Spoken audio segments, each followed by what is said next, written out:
All right. Hello, everybody, and welcome to this live stream.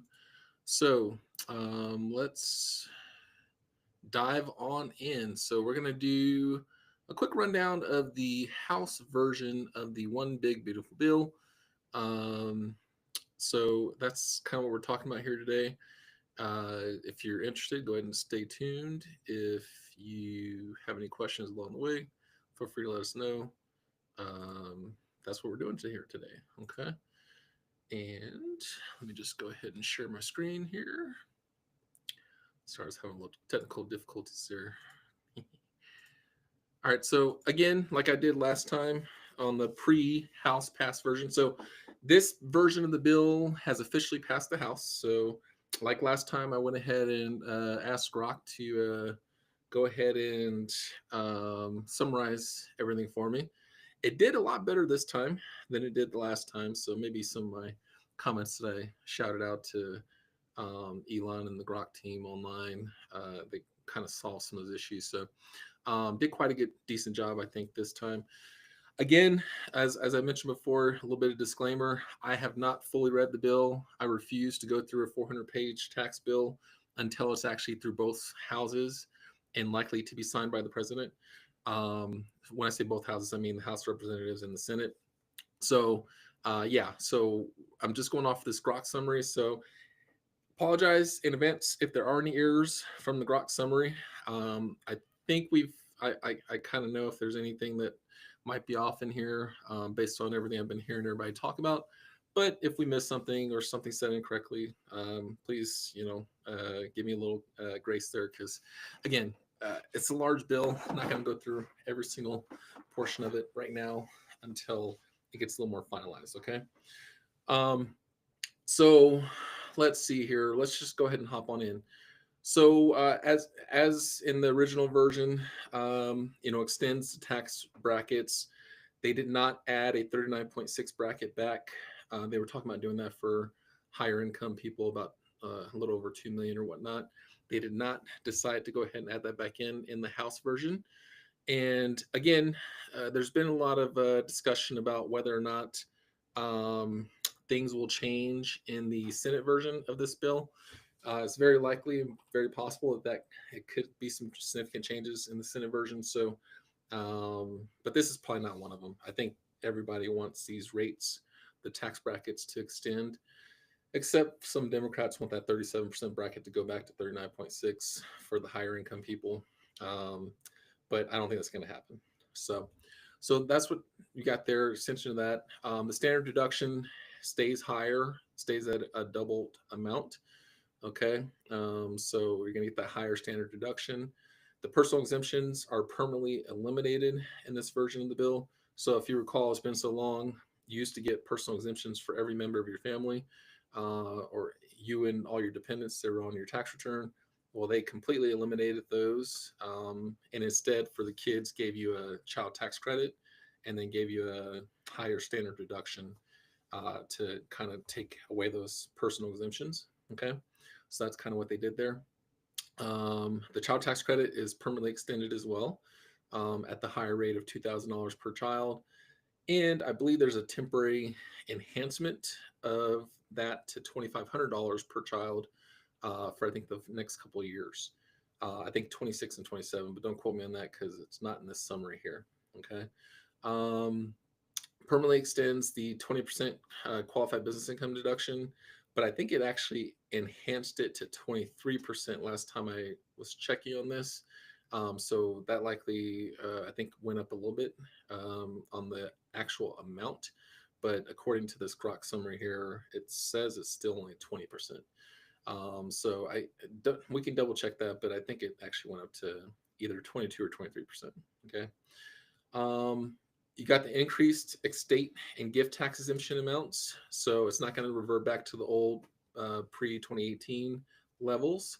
So it's going to be at those higher levels and continue on. And that's going to be permanent. Okay. And again, keep in mind that permanent basically just means until somebody decides or some new Congress or in the White House decides they want to change something. But at least it won't sunset based on the passage of the law. they would have to pass a new law in order to change any of this stuff. Okay.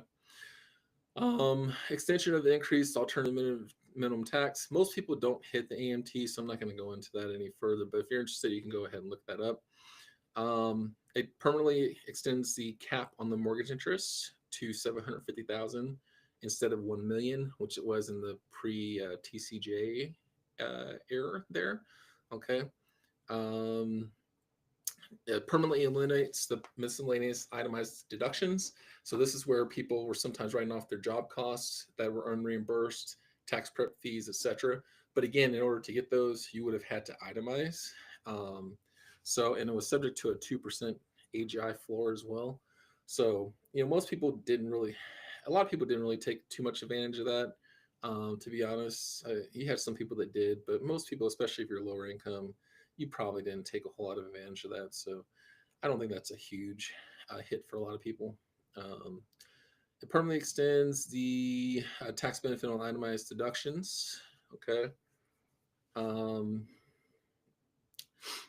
I think it did actually extend the SALT cap to 40,000 instead of 10,000. So that looks like it's wrong in here.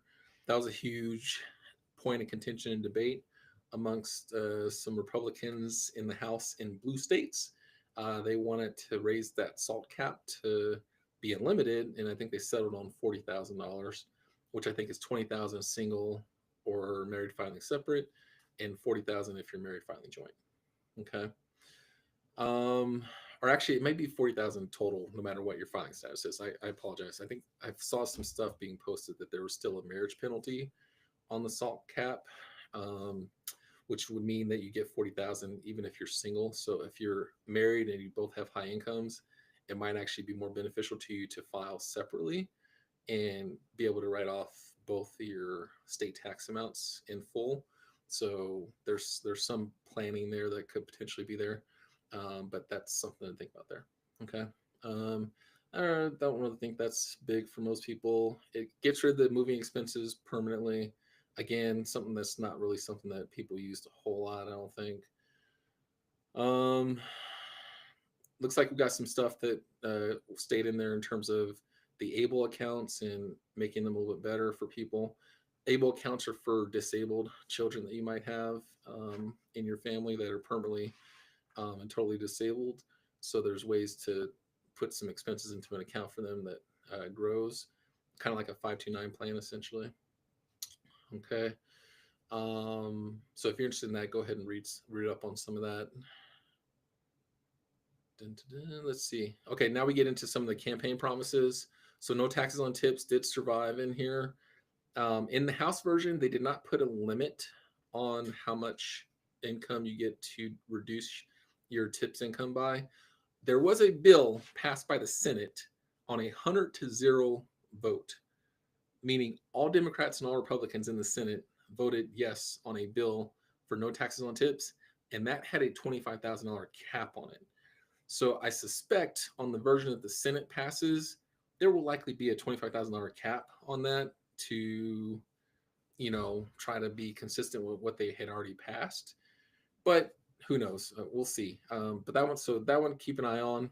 There may end up being a cap on how much tips, but right now, basically, as long as you're below a highly compensated employee level, which is roughly $160,000 right now, then you don't have any tax on tips. Okay. No tax on overtime. Again, as there's no cap on this in the House version, but it is limited. So no tax on tips, no tax on overtime. This enhanced deduction for seniors, they're all limited for I think 4 years is the time period that you get this for, and then it reverts back to you being taxed on it again. So these are not permanent items in here. These are temporary items in here. Okay. Chances are, depending on how it goes, whether tariffs work, whether we raise revenue, whether the economy grows, they may end up extending this just like they're trying to extend the tax cuts that they did in 2017. So they might end up extending these temporary items. But as of right now, it's only temporary for 4 years. I believe it's 4 years. At least in the first version, it was 4 years. It doesn't say in this summary. So I guess I gave kudos to Grok a little bit too quickly because it doesn't look like it's including some of the key stuff in the summary, which would be nice if it had that in there. Um, no tax on overtime. Let's see. Enhanced deduction for seniors. So again, instead of doing the no tax on Social Security, they're giving you a $4,000 deduction, increasing your standard deduction for seniors, which will help to decrease your taxable income and potential for Social Security to be taxed. So again, if you're lower income for seniors that are getting Social Security, you're likely not paying any tax on your Social Security already. So I don't really understand this whole. There's a lot of people out there that are saying that this is a good thing for seniors. I I guess maybe we'll have to see how that shakes out. That wasn't the campaign promise. The campaign promise was no tax on Social Security, which there's still people that are going to be paying tax on Social Security. I've never agreed with paying tax on Social Security because you already pay taxes on it, but when you put the money in, and now you're getting taxed again when you pull the money out, and you don't even get the full amount that you put in back out, generally speaking, most of the time. So I just have serious issues with taxing Social Security disbursements. But you know, it doesn't seem like that's a battle we're going to win this time around. But we'll see what the Senate does. Who knows? Maybe they'll try to change that. No tax on car loan interest for cars that are built in the USA. If you have a car loan that was built in the USA, you'll get a deduction for your car loan interest. We'll have to go through and figure out some of the final verbiage on exactly how you qualify for that. But it is in the bill, something to keep an eye on that will be coming probably in the final version. Okay. Um, you got some enhanced employer provided childcare credits. That could be interesting depending on who qualifies and what the terms are there. So we'll kind of keep an eye on that. Paid family medical leave credit for employers. You got adoption credits that are going to be enhanced. Obviously, Republicans are talking a lot about families and stuff like that. So that's probably why they're trying to increase some of the benefits of this. It's mostly for, I think, lower income people who are adopting kids, the ability to, for example, carry over some of the credit, which historically you can't do. You take whatever you can in the year that you do the adoption, and then you kind of lose it. So that'd be a good change, I think, if they can implement some of that. Um, let's see here. So they're changing and allowing more K through 12 education to be used for 529 accounts. Okay. So it's going to broaden what's eligible, probably make it very close to what's eligible under the Coverdell IRA or ESA, they call it now, Education Savings Accounts. Um, so it'll probably be very similar to what's allowed for K through 12 under those. Is my suspicion when it's all said and done. But we'll again kind of keep an eye on that because that's actually pretty cool. For example, if you let's say at birth you start putting money into a 529, it's growing. When your kid gets into let's say third grade, fourth grade, whatever time period you want to maybe put them into a charter school or a private school where it costs you a little bit of money, you can start to use the 529 account to cover that and still be saving for their college on top of that. And so you're kind of growing those accounts over the long term. I don't, I'm not usually a huge fan of the 529 plans unless you do it in a plan that allows you to invest in some good funds. There's a few of them out there that will allow you to invest in like an S&P 500 fund or a growth fund that will give you some pretty decent returns. But usually I prefer the Coverdell if you can make the Coverdell work. Okay. Um, but let me not get too much into my thoughts on this. Let's just go through some more summarizing here. Let's see here. So, post.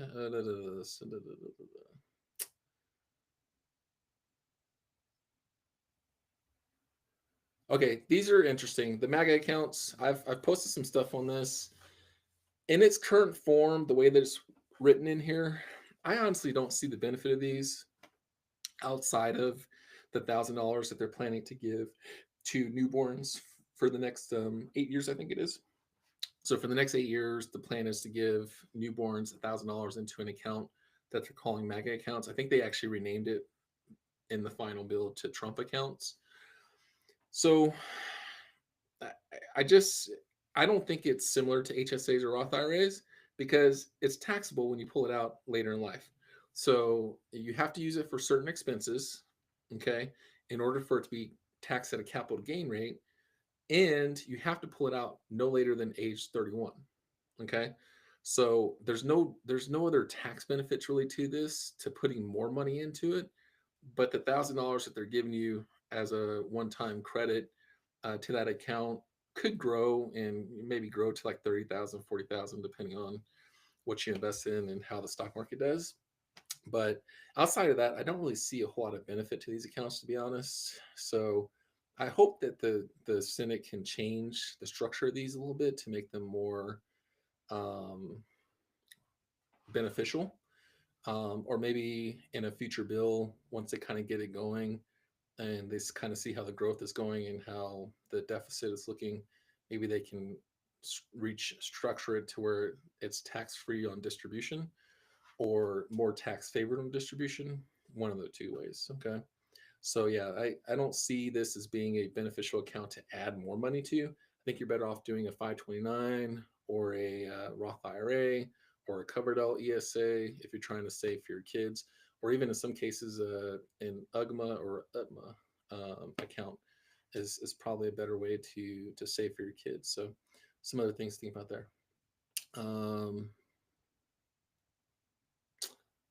all right, so there's some changes to health reimbursement arrangements and HSAs and stuff like that. These are all great changes, I think. It allows more flexibility with HRAs and getting health insurance in the marketplace for smaller employers, especially.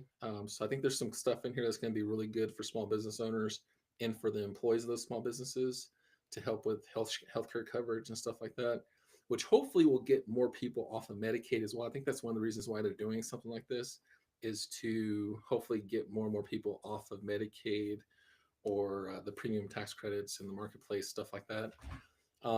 So if they make it a little bit easier and more manageable for small business owners to pay for health insurance, hopefully they offer it more to their employees or for a health reimbursement arrangement, for example, to help pay and cover for the cost of health insurance in the marketplace.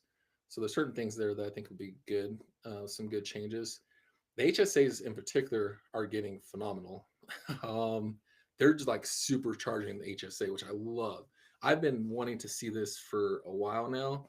One of the things that they're doing is there, and we're going to go into a lot of detail on this in a future video because I love HSAs, as you probably can tell from some of my other videos.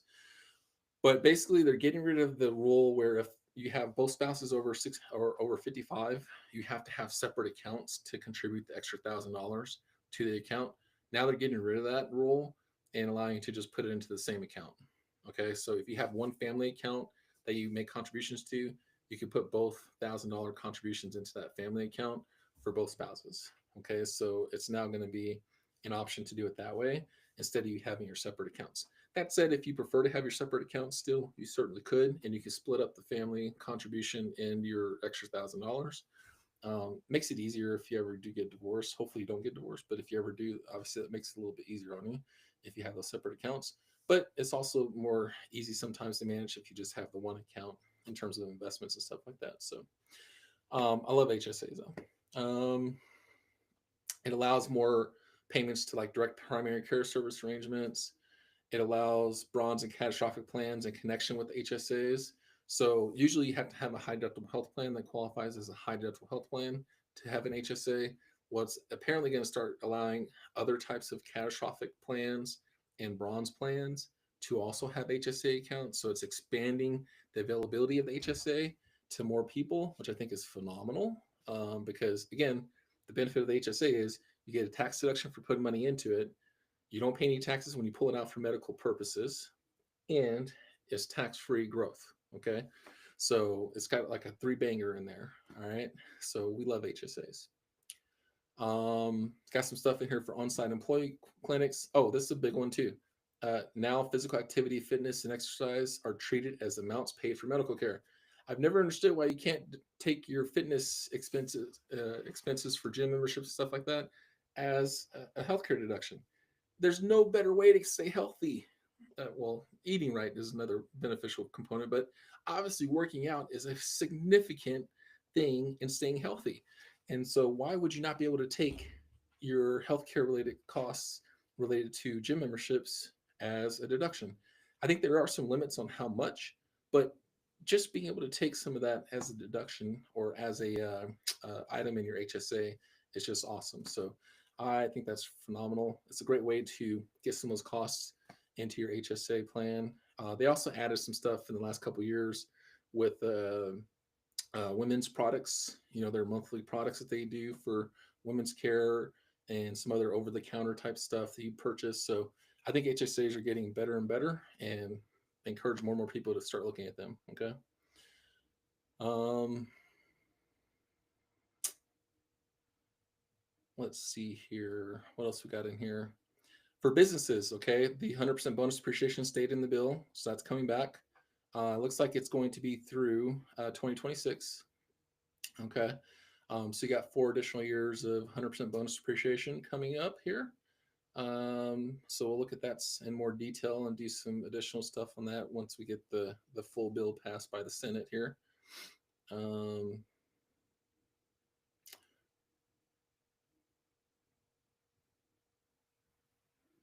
So there's a special depreciation allowance for qualified production property. This is where I think they're trying to do like the factories and stuff like that and encourage people to open up factories back in the US again. So you got special depreciation allowance for qualified production property that's coming back. So that'll be good. Opportunity zones are coming back again. So it's going to be round 2 of opportunity zones. And I like that they added some language in there to make sure that the states are only doing this in low income poverty areas. Let's be honest, there were some opportunity zone areas in the first round that were not low income or poverty areas, that did not necessarily need to be, improved, or they already had the money to improve them, right? So I think this is a good provision that they're coming into the second round of this to hopefully eliminate some of the abuse that was going on with that.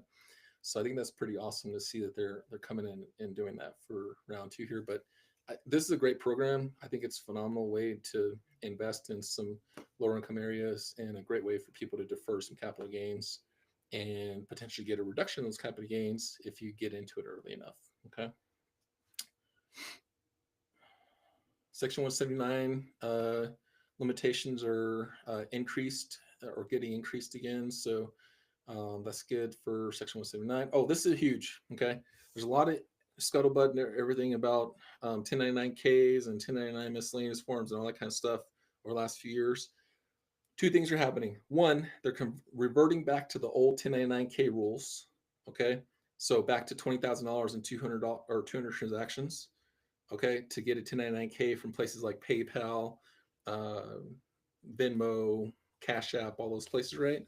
Those fall under the 1099K rules. It was down to $600, which is ridiculous. So bringing that back, and for the regular other 1099s, they're increasing the threshold from $600 to $2,000. Okay, which is freaking amazing because that threshold has not changed for decades. I don't know how long exactly, but last time I heard somebody talk about it, it's been a very very long time, like at least 2 or 3 decades, if not more than that. So awesome, awesome that they're finally increasing that threshold. And I want to say they're even inflation adjusting it, but don't, you know, hold me to that. Hopefully they are inflation adjusting it going forward, but at least for the time being, it's going up to $2,000. And I think that starts for this tax year in 2025, which is awesome. Okay. Um, let's see what else we got here. None of this other stuff I think is getting rid of a lot of the clean energy credits. So a lot of the stuff that happened in the American Rescue Plan or the Inflation Reduction Act, excuse me, they're getting rid of a lot of that crap. Um, and let's just be perfectly honest, right? Most of the energy credits, the people who benefited from the most are high income people, and here's why: most of those credits are not able to be rolled over from year to year. So if you don't have high income, you really did not receive a full benefit from a lot of the energy credits. Okay. If you didn't have high enough income, you lost whatever you couldn't take advantage of for the vehicle credit, for the solar credits, and all that kind of stuff. Right. So I think repealing a lot of this stuff, I think is probably good because you had a lot of people being told that they were going to get credits. And when you get done doing their tax returns in some cases, if they're lower income, they actually didn't even get a benefit from it because they were already paying no tax or little tax. Okay, so these credits really, if we're being perfectly honest, were for middle class and rich people.